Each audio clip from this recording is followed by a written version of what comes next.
نحمده ونستعينه ونستغفره ونعوذ بالله من شرور أنفسنا ومن سيئات أعمالنا من يهده الله فلا مضل له ومن يضلله فلا هادي له ونشهد أن لا إله إلا الله وحده لا شريك له ونشهد أن محمدا عبده ورسوله أما بعد أعوذ بالله من الشيطان الرجيم بفضل بسم الله الرحمن الرحيم ربنا انزل علينا مائدة من السماء تكون لنا عيدا لأولنا وآخرنا وآية منك وارزقنا وأنت خير الرازقين صدق الله العليم.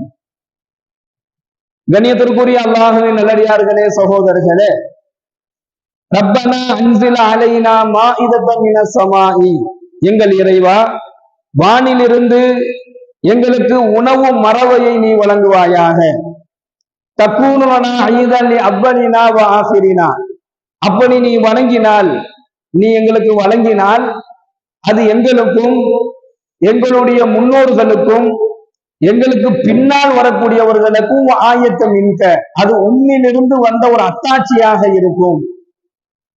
வர்சுகுனா வ அன்த கைருர் ராஸிகீன், உணவு வழங்குவதில் அல்லாஹுவே சிறந்தவனாக இருக்கிறான், ரிஸ்குகள் வழங்குவதில் அல்லாஹுவே சிறந்தவனாக இருக்கிறான் என்கின்ற துவாவை நாம் பார்த்து வருகிறோம். இந்த துவாவுல ஹஜ்ரத்னா மூசா நபி அலைஹிஸ்ஸலாத்து வஸலாம் அன்னவர்கள் அல்லாஹ்விடத்துல கேட்கும் போதே சொல்றாங்க, யா அல்லாஹ், எங்களுக்கு நீ உணவை இப்ப கொடுத்துட்ட அப்படின்னு சொன்னா, வானத்திலிருந்து ஒரு உணவு மறவையை நீ எங்களுக்கு வழங்கின அப்படின்னு சொன்னா, அதன் மூலமாக தக்கூனுலனா ஈதன் அவ்வலினா வ ஆகிரினா, எங்களுக்கு அது ஒரு பெருநாள், அது எங்களுக்கு ஒரு பெருநாளாக இருக்கும்.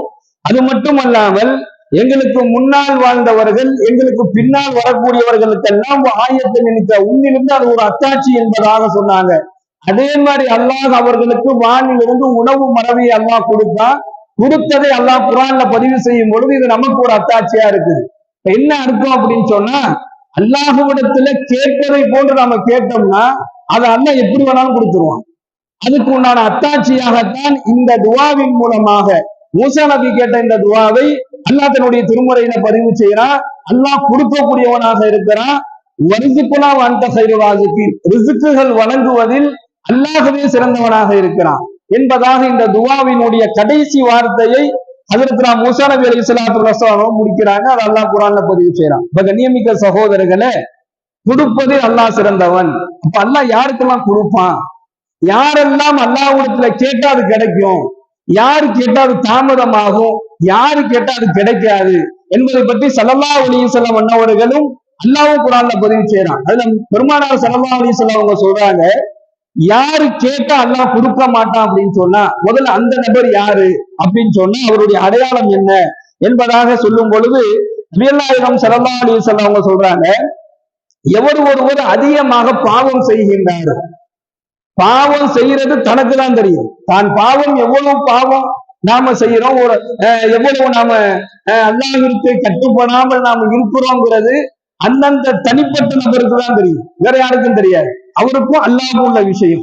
ஒரு அடியான் பாவம் செய்வதும் அவன் பாவம் செய்யாமல் இருப்பதும் அது அல்லாஹ்வுக்கும் அவனுக்கும் சம்பந்தப்பட்ட விஷயமாக இருந்தாலும் சரி, பெருமானார் ஸல்லல்லாஹு அலைஹி வஸல்லம் சொல்றாங்க, எந்த ஒரு மனிதன் அதிகமாக பாவம் செய்கிறானோ அவனுக்கு அல்லாஹ் ரிஸ்கை தடுத்து வச்சிருவான். அல்லாஹ் நினைச்சு வச்சிருப்பான். இப்ப உதாரணத்துக்கு சொல்லணும்னு சொன்னா, இவனுக்கு இந்த அடியானுக்கு ஒரு 5 லட்சம் ரூபாய் அவனுடைய வருமானத்தை அல்லாஹ் கொடுக்கலாம் நினைச்சு வச்சிருப்பான். இந்த ஹதீஸினுடைய கருத்து இதுதான், கொடுக்கணும்னு நினைச்சு வச்சிருக்கான்.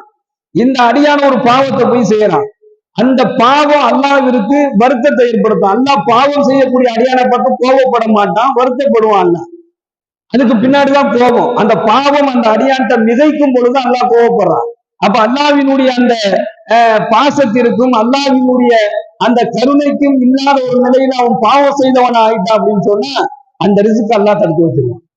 பெருமானார் ஸல்லல்லாஹு அலைஹி வஸல்லம் அன்னவர்கள் பாவம் செய்வதன் மூலமாக உங்களுடைய ரிஸ்குகள் தடுக்கப்பட்டு கொண்டே இருக்கிறது என்பதாக சொல்றாங்க. எவ்வளவு தூரம் ஒரு அடியான் பாவம் செய்யறானோ அவ்வளவு தூரம் அவனுக்கு வர வேண்டிய பொருளாதாரம், அவனுக்கு கிடைக்க வேண்டிய உணவுகள், அவனுக்கு கிடைக்கக்கூடிய தண்ணீரை கூட என்ன செஞ்சிடறான், அல்லாஹ் தடுத்து வச்சிடறான். அவனுக்குரிய சிரமங்களை அல்லாஹ் ஏற்படுத்துறான்.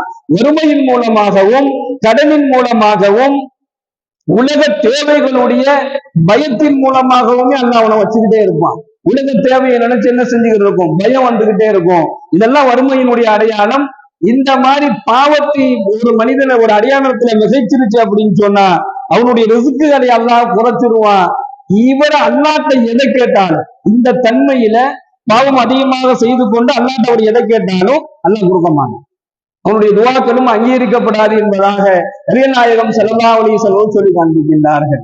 இரண்டாவது சொல்றாங்க, எவர் ஒருவர் அமானிதத்தை பாதுகாக்க தவறுறாங்களோ, ஒரு அமானிதமான பொருள் ஒப்படைக்கப்படுது, ஒருத்தர் ஒரு 100 ரூபாய் கொடுத்து வைக்கிறார், இதை நீங்க அமானிதமா வைங்கன்னு, அந்த 100 ரூபாய் ஒரு பாதுகாக்கணும், அதான் அமானிதம். இல்ல அந்த 100 ரூபாவை பாதுகாக்க முடியல அப்படின்னு சொன்னா அந்த காசை வாங்கக்கூடாது.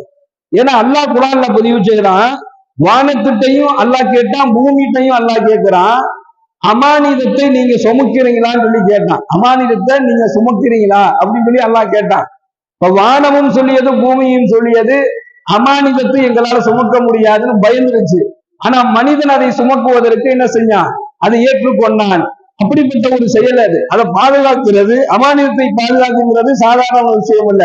வானமும் பூமியுமே பயப்படுது அப்படின்னு சொன்னா அதனுடைய அந்த அமானிதத்தை பாதுகாக்கக்கூடியது எவ்வளவு பெரிய விஷயம் என்பதை அல்லாஹ் குர்ஆன்ல பதிவு செஞ்சுட்டு, மனிதன் அமானிதத்தை சுமப்பதாக என்ன செஞ்சான், சுமந்தான். பூமியும் மறுத்தது, வானமும் மறுத்தது, மனிதன் அதை சுமந்து கொண்டான். அந்த அமானிதத்திற்கு ஒருவர் மாறு செய்து விட்டான் என்று சொன்னால், அமானிதத்தை மாறு செய்யக்கூடிய ஆண்களும் பெண்களும், அமானிதத்திற்கு மாறு செய்யக்கூடிய பெண்களும் ஆண்களும் நிச்சயமாக அல்லாஹ் தஆலா இவர்களை வேதனை செய்வான் என்பதாக தன்னுடைய திருமறையில் அல்லாஹ் பதிவு செய்யறான். இந்த நபருடைய துஆ ஏற்றுக்கொள்ளப்படாது. இது அமானிதம் எடுத்துக்கிட்டோம் சொன்னா, சின்ன பொருளாக இருந்தாலும் சரி, பெரிய பொருளாக இருந்தாலும் சரி, ஒரு நமக்கு சொந்த பந்தமான உறவினர்களுடைய சொத்து சுகத்தை என்ன செய்யறது, நிர்வகிக்கக்கூடிய ஒரு பொறுப்பு கிடைக்குது. அப்ப அதுல ரொம்ப கவனமாக இருக்கணும். அநாத பிள்ளைகள், ஏழைகள், தாய் தந்தையை இழந்தவர்கள், உடன் பிறந்தவர்களுடைய பிள்ளைகளாக இருக்கலாம், நம்ம கட்டுப்பாட்டுக்குள்ள அவங்க வர்றாங்க. அப்ப அவங்கள பாதுகாக்க, அது அமானிதம், அவங்கள பாதுகாக்கக்கூடிய விஷயம். இப்படி அமானிதமான விஷயங்கள்ல ஒருத்தர் மாறு செஞ்சாரு அப்படின்னு சொன்னா அவருடைய துஆவை அல்லாஹ் ஏற்றுக்கொள்ள மாட்டான், அறவே ஏற்றுக்கொள்ளப்பட மாட்டான். மற்றவங்களுடைய கொஞ்சம் கொஞ்சம் ஏற்றுக்கொள்ளப்படும். இந்த அதிகமாக பாவம் செய்யக்கூடிய ஆளு, அமானிதத்துக்கு மாறு செய்யக்கூடிய ஆட்களுடைய பாவங்களையும் அல்லாஹ் அவர்களுடைய துஆக்களை, பிரார்த்தனைகளை அல்லாஹ் அறவே ஏற்றுக்கொள்ள மாட்டான். தூபல்லா, அமானிதத்தை சரியான முறையில ஒருத்தர் நிறைவேற்றிட்டார் அப்படின்னு சொன்னா தூபல்லா, அவரை அவருடைய தௌபாவை அல்லாஹ் ஏற்றுக்கொள்வான், அவர் மீது அல்லாஹ் அன்பு காட்டுவான், அவருடைய ரிஸ்க்குகளில் அல்லாஹ் பறக்கச் செய்வான் என்பதாக நாம் இந்த வசனத்தின் வாயிலாக பார்க்கிறோம். இப்ப இவங்க 2 பேருடைய துஆ ஏற்றுக்கொள்ளப்படாது, 2 பேருடைய துஆ ஏற்றுக்கொள்ளப்படும். இதுல முதல் நபர் யார் அப்படின்னு சொன்னா, எவர் ஒருவர் தான் வாழக்கூடிய காலத்துல ஒமையுத்தோ வரசூலகு, அல்லாஹ்விற்கு அடிபணிஞ்சாரோ, அல்லாஹ்வுடைய தூதருக்கு அடிபணிஞ்சாரோ. அடிபணிதல் என்பது அல்லாஹ்வினுடைய கட்டளைகளை நிறைவேற்றக்கூடிய விஷயத்திலையும், நபியினுடைய வழிமுறைகளை பின்பற்றக்கூடிய விஷயத்திலையும் எவர் சரியா இருக்கிறாரோ இவருடைய துஆவை அல்லாஹ் ஏற்றுக்கொள்வான். அவர் மகத்தான வெற்றி அடைந்து விட்டார் என்பதாக அல்லாஹ் குர்ஆனிலே டிக்ளேர் பண்ணிட்டான். அவர் அல்லாஹ் முடிவே பண்ணிட்டான்.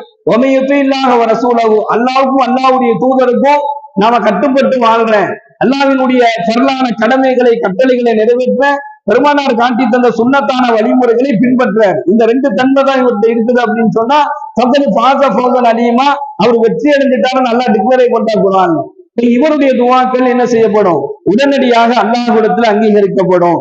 இன்னொரு நபர் யாருடைய துஆ ஏற்றுக்கொள்ளப்படும்னா, தன்னுடைய உறவுகளை எவர் ஆதரித்து வாழ்ந்தாரோ அவர் எப்ப எதை கேட்டாலும் அல்லாஹ் கொடுத்துரும். உறவுகளினுடைய விஷயத்துல எவர் ஒருவர் கருணையோடும், உறவுகளுடைய விஷயத்துல எவர் ஒருவர் கண்ணியத்தோடு நடந்து கொள்கின்றாரோ அவருடைய துஆக்களை அல்லாஹ் உடனே ஏற்றுக்கொள்கிறான். அப்போ உறவுக்கு மாறு செய்யாமல், உறவுகளிடத்துல மாறு செய்யாமல் வாழ்வது. உறவுகளுக்கு மாறு செய்தவர், உறவுகளை பேணாதவர் ஒரு பெரும் கொண்ட சபையில அமர்ந்திருந்து அந்த துஆ கேட்கப்பட்டால் அந்த துஆ அல்லாஹ் ஏற்றுக்கொள்ள மாட்டான்.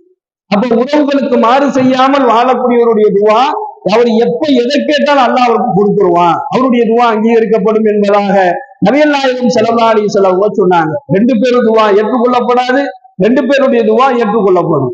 ஏற்றுக்கொள்ளப்படக்கூடிய அந்த 2 பேர் யாருன்னா, அல்லாஹ்வினுடைய கட்டளைகளையும் அல்லாஹ்வினுடைய தூதனுடைய வழிமுறைகளையும் பின்பற்றுவோருடைய துஆ உடனே ஏற்றுக்கொள்ளப்படும். உறவுகளை ஆதரிக்கக்கூடியவருடைய துவா உடனே ஏற்றுக்கொள்ளப்படும். ஏற்றுக்கொள்ளப்படாத 2 நபர்கள், அதிகமாக பாவம் செய்வோருடைய துவா ஏற்றுக்கொள்ளப்படாது. அமானிதத்தை பாதுகாக்க தவறியவருடைய துவா ஏற்றுக்கொள்ளப்படாது. எல்லாம் வல்ல இறைவன் நாம எவ்வளவு துவாக்களை கேட்கிறோம், நம்மள்ட்ட எதுல குறை இருக்குன்னு நமக்கு தான் தெரியும். அப்ப நம்மிடத்தில் இருக்கக்கூடிய குறைகளை அல்லாஹ் தஆலா நிறைவாக ஆக்கி நம்ம எதை கேட்கிறோமோ அதை அல்லாஹ் நம்ம கொடுக்கக்கூடிய அளவிற்கு நம்முடைய ஈமான் அல்லாஹ் ஓதிய தரணும். நாம பாவம் செய்யறோம், பாவத்தின் காரணமாக நமக்கு வரக்கூடிய ரிசுக்குகளை அல்லாஹ் தடுத்து விடாமல் அந்த பாவத்தை மன்னித்து நம்முடைய வாழ்வாதாரத்திலும் பொருளாதாரத்திலும் எல்லாம் வல்ல இறைவன் பரக்கத் செய்வானாக. அல்லாஹ்வினுடைய கருணையும் நேசத்தையும் பெறக்கூடிய நல்ல நசீபை நம் அனைவருக்கும் வழங்குவானாக. வாய்தவானா அல்ஹம்துலில்லாஹி ரப்பில் ஆலமீன். அஸ்ஸலாமு அலைக்கும் வரஹ்மத்துல்லாஹி வபரகாத்துஹு. சுப்ஹானல்லாஹி பிஹம்திஹி சுப்ஹானக அல்லாஹும்ம வ பிஹம்திக வ நஷ்ஹது